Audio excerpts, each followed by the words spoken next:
Good afternoon, boys and girls. Today I'm going to read you Wayside School is Falling Down, Chapter 8, The Best Part. Todd brought a toy to school. It was a cute, adorable puppy dog. Everyone who saw it said, "Aww." "Aw," said Jenny. "He has such a sweet face." "Aw," said Stephen. "Look at her darling eyes." "Aw," said Dee Dee. "Isn't he the cutest puppy you've ever seen?" "Aw," said Calvin. "Isn't she adorable?" Joy sat at the desk behind Todd. Big deal, he thought. It's just a hunk of plastic that happens to look like a dog. But even though Joy didn't like Todd's toy, she decided to steal it. "Wait," said Todd. "Let me show you the best part." Before he could show them the best part, Mrs. Jules rang her cowbell. "Take your seats," she commanded. "The bell has rung." All the children returned to their desk. "Todd, go write your name on the blackboard." Todd was the only one who had been in his seat, yet he was the one who got in trouble. That was typical. Mrs. Jules had a system. The first time someone got in trouble, he had to write his name on the blackboard under the word discipline. Then the second time he got in trouble, he had to put a check next to his name. And if he got in trouble a third time, he had to circle his name and then go home early at 12 o'clock on the kindergarten bus. Todd went home on the kindergarten bus every day.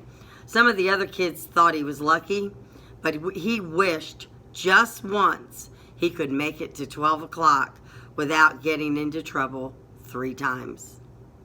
He walked to the front of the room and wrote his name on the blackboard under the word discipline.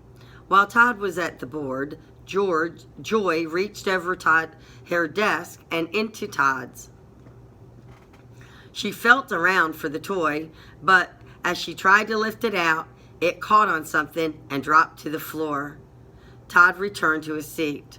"Todd, is that your toy on the floor?" asked Miss Jules.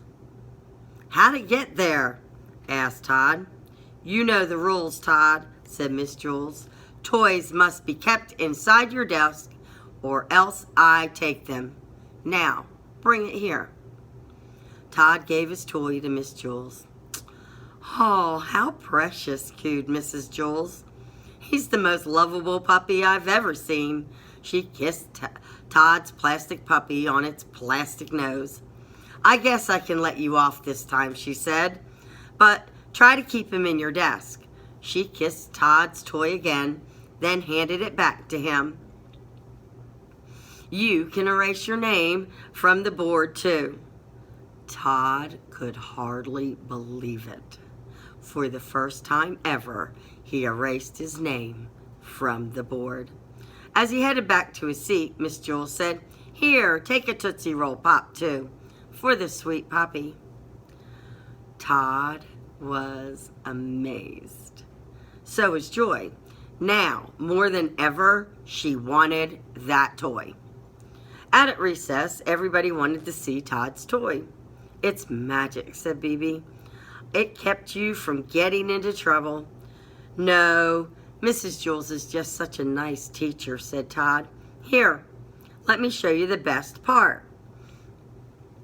He grabbed the hold of the dog's tail and turned it like a crank. Suddenly, the cute floppy ears stood straight up, the mouth opened wide, and the teeth grew into sharp fangs. "Wow!" breathed Dee Dee. Todd wasn't finished. He pulled the dog's nose and stretched at its face. The cheeks became thin and bony. The eyes were no longer sweet, but grim and frightening. "What a great toy," said Calvin. The cute little puppy had turned into a mean, hungry, man-eating wolf. "I still haven't shown you the best part," said Todd. But before he could show the best part, the bell rang, and everybody ran up the stairs to class. I've got to get that puppy, thought Joy as she stared at the back of Todd's neck.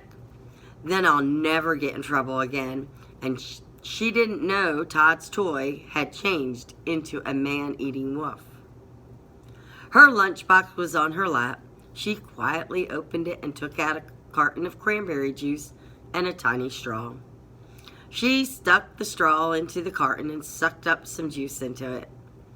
She waited for Miss Jules to turn around, then blew the juice out of the straw. It splattered against Todd's neck. He slapped the back of his neck with his hand.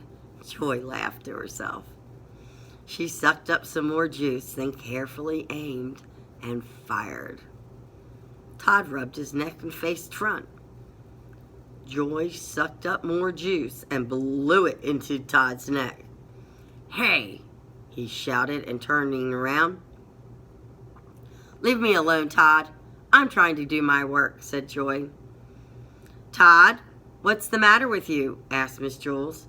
"I try to be nice, but you just take advantage. Now, go write your name on the blackboard." Todd walked to the front of the room. He still thought Mrs. Jules was the nicest teacher in the world. He looked at the clock. It was almost 11. I might just make it today, he thought. I just might make it. He started to write his name on his name when he heard a loud scream. He turned around and saw Joy jumping up and down and waving her hand in the air. His toy was biting her pinky, and she couldn't shake it off. "Help!" screamed Joy as she hopped around the room. "Todd, how do I get it off? Todd, please." Todd smiled. "There," he said. "That's the best part." And that's the end of chapter